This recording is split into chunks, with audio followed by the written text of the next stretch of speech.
Until 2005, when my house was destroyed by Hurricane Katrina, I hadn't thought so much about the concepts of resilience and recovery.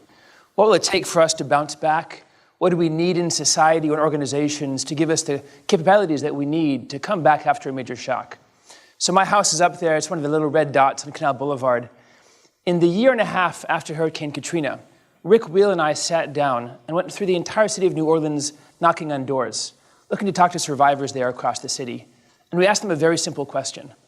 On a scale of 1 to 5, 1 being no and 5 being yes, have you recovered yet? How's the recovery process going for you?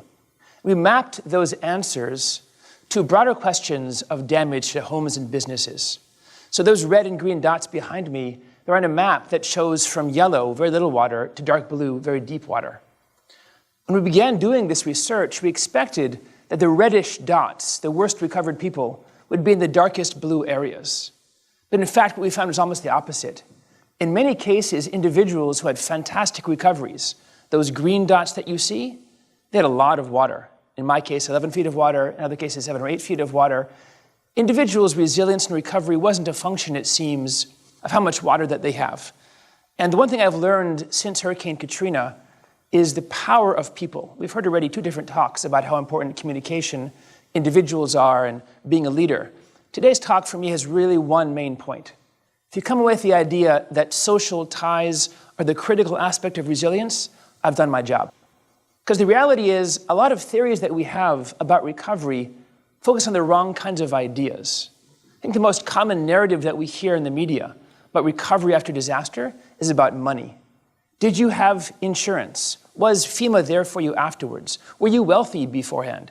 Did some foreign aid come in to India or to someplace in Southeast Asia after that 2004 Indian Ocean tsunami? That's a pretty common narrative that we hear. We also hear a lot about governance. How well governed was the area? Was the mayor, a governor, or president on board during that disaster? Plenty of stories from New Orleans we can talk about later about governance. A lot of theories about also destruction. How much damage was there? We envision that a stronger, more powerful disaster, a massive earthquake, for example, has a slower recovery process than a smaller scale disaster like a tornado. 2 other theories I like to hear all the time. One is about population density, that somehow the dense areas in cities are slower to recover than rural areas.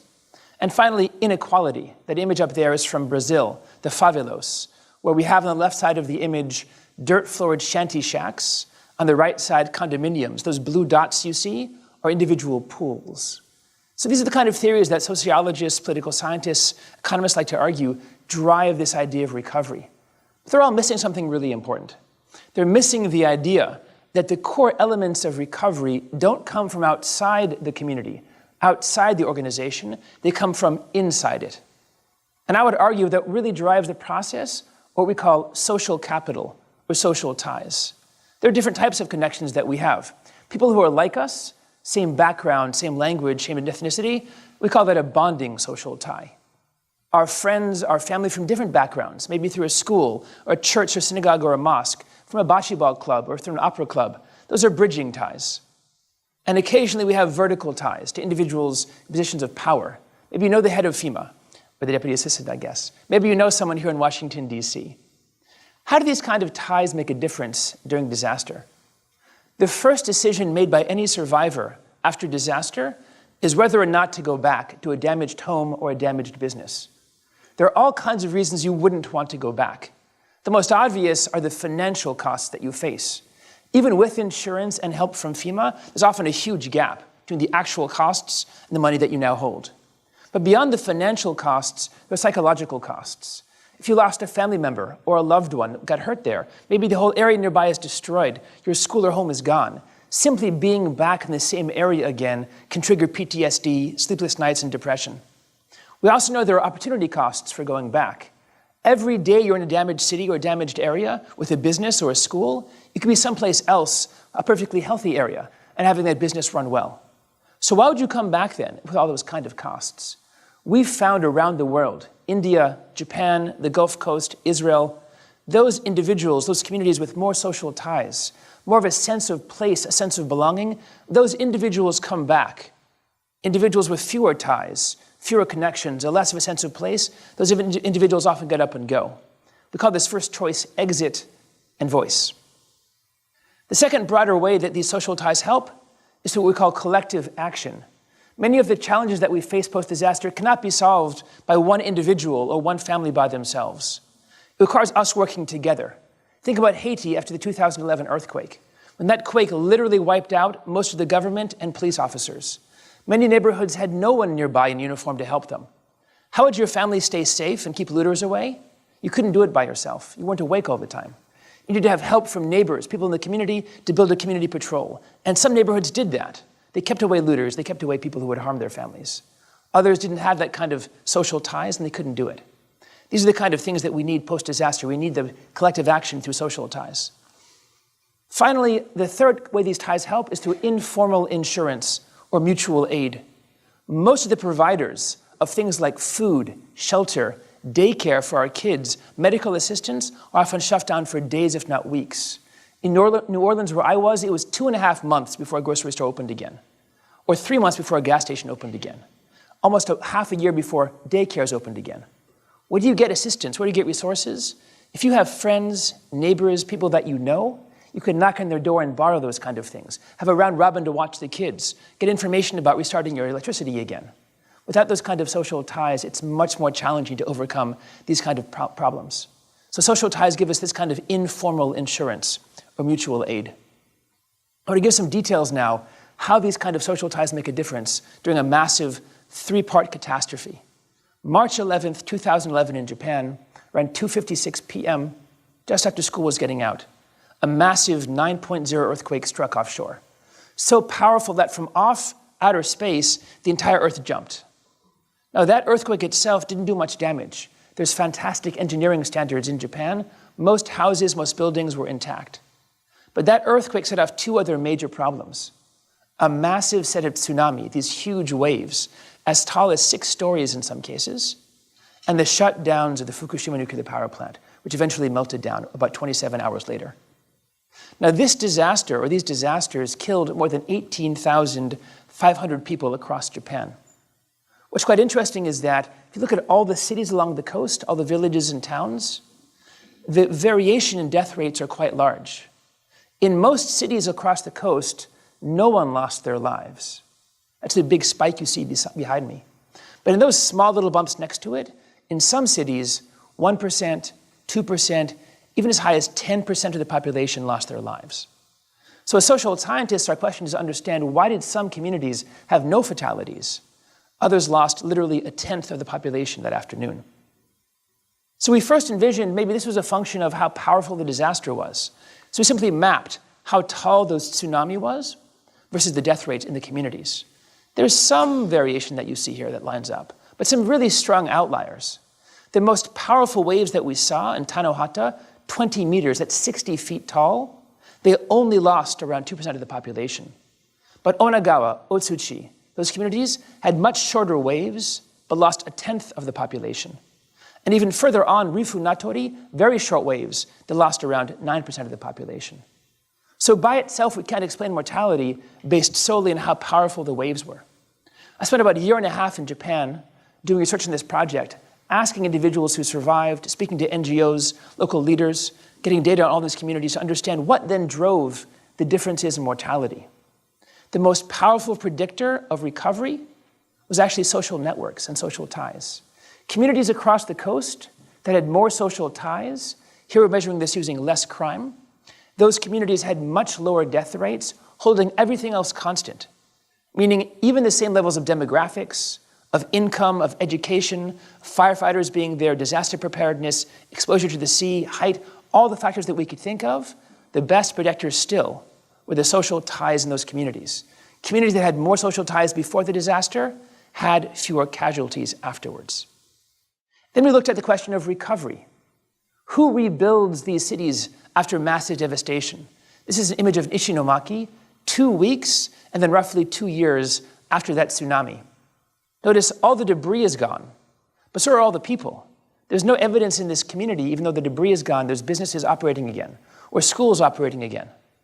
So I spent about another year in Japan asking questions of businesses, local leaders, educators. What's driving the recovery processes? How do you know if your city is up and operating again? spent some time in Tagajo. So here are 3 images: 2 weeks, 2 months, and 2 years. Now the debris is gone. I can't tell you why that white van is still there. I have a theory about insurance fraud. That's a different conversation. But here again, we see progress over time. The debris is gone, but we don't really know. Are those fields productive again? Are individual farmers producing again? So we measured the recovery in 14 different ways. We looked at things like business restarts, infrastructure, housing rebuilds, school openings. Can you guess what the best predictor of recovery in this case was? So this is a map we can show you what happens between the first moment of the tsunami, that massive amount of damage, and then 2 years later. The bottom axis is on a scale from 10 to 60. That's the capacity of each city that was still there during that process.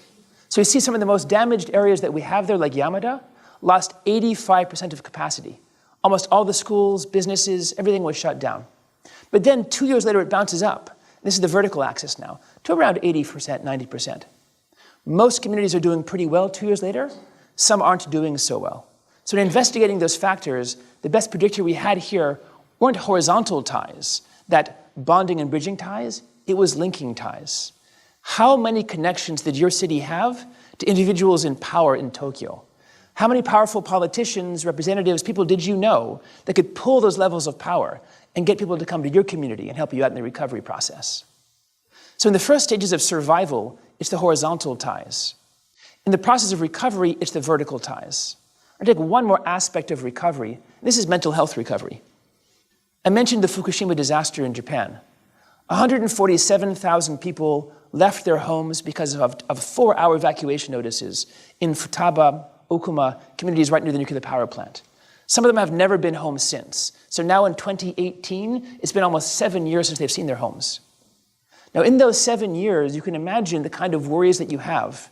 If your house was less than 10 miles away from the plant that melted down, and you left there maybe a day, maybe 2 days later, with only a bag of stuff and your kids. You can imagine all the kind of concerns: livelihood, health. Are my children going to be okay? Am I going to be okay? Can I ever go home again? So we knew up front that individuals, these survivors from communities nearby, would have a lot of worries that we didn't as normal people outside the area. So we used a simple mental health checklist called the Kessler 6, or K6.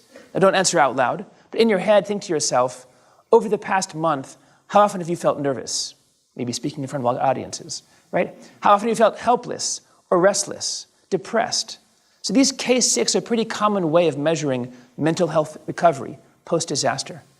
So the last 7 years, we've been asking survivors from Futaba these questions, these K6 index, and comparing their results to individuals who lived further away from the nuclear power plant and individuals even more than 150 miles, 200 miles away. We had some very interesting results. We assumed that things like physical health and wealth would help improve those K6 scores. We assumed if you had money for a psychiatrist or a counselor, or you could move away from the area, or get a new home, we figured those individuals would do better over time.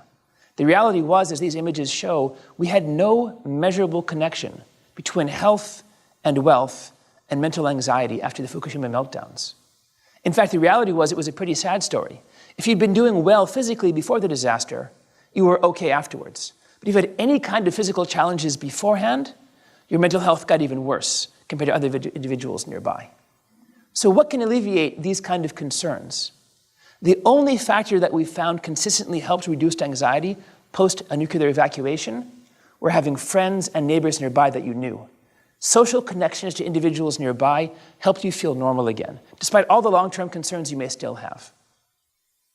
So I've tried to argue so far that what's driving the recovery process, what's giving us resilience, that's coming from things like social ties, friends, neighbor, and friends of friends.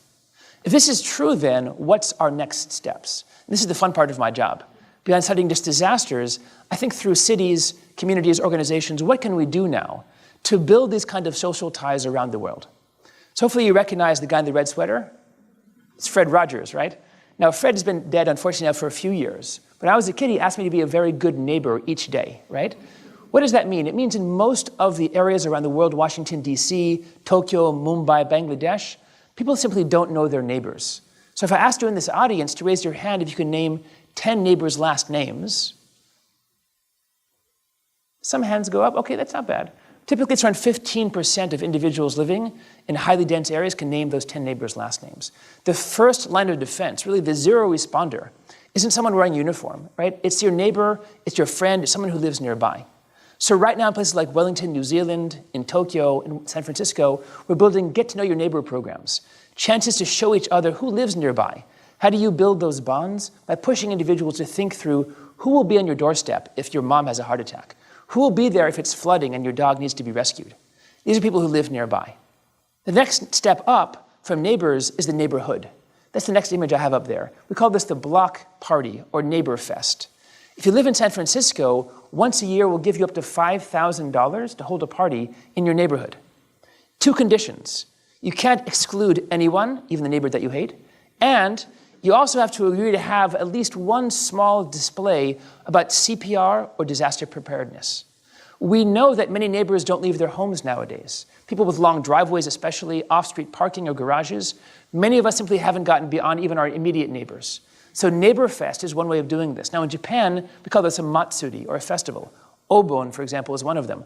A chance to get outside your immediate block, meet people nearby who'll be working with post-disaster. Beyond neighbors and neighborhood, we know that physical infrastructure drives recovery. It drives the social ties that we have. So the good thing about a disaster, it's a chance to rebuild neighborhoods in new ways. So right now in places like Masakicho in Japan, in Nepal and in the Philippines, my team is working to help build different ways of living together. Most of us in Washington, D.C. probably have condos or apartments. You've got a completely private space. We're building new types of living spaces with shared dining and sitting spaces, private sleeping quarters, but shared spaces to work and live together during the day. Attempts to build people's trusts together. So these kind of policy recommendations. 3 more ideas quickly. One is simply getting out of your home and going to meetings. That's the image you have, like a focus group. PTA groups, zoning boards, local school events, those are simply ways of building trust and community by leaving your area and getting to know your neighbors. We're also trying things like community currencies. That's the Toronto dollar up there. If you volunteer for an hour, we'll give you 5 Toronto dollars. That money cannot be spent at Walmart or McDonald's or Costco, no chain stores. The money's only good at local stores, mom and pop stores, farmer markets, barber shops. So we incentivize volunteering. You leave your house, you get that money, and you spend it at local businesses and you get to know them. The business now holds that money. So what do? They go to other businesses. We call this a virtuous cycle. We have more volunteering in communities like this, more trust and more interactions over time.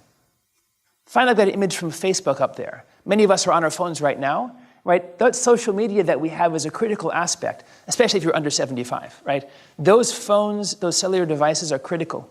So we have new platforms that we're using right now, like Nextdoor and Facebook, to make these connections more plausible and more helpful during disasters.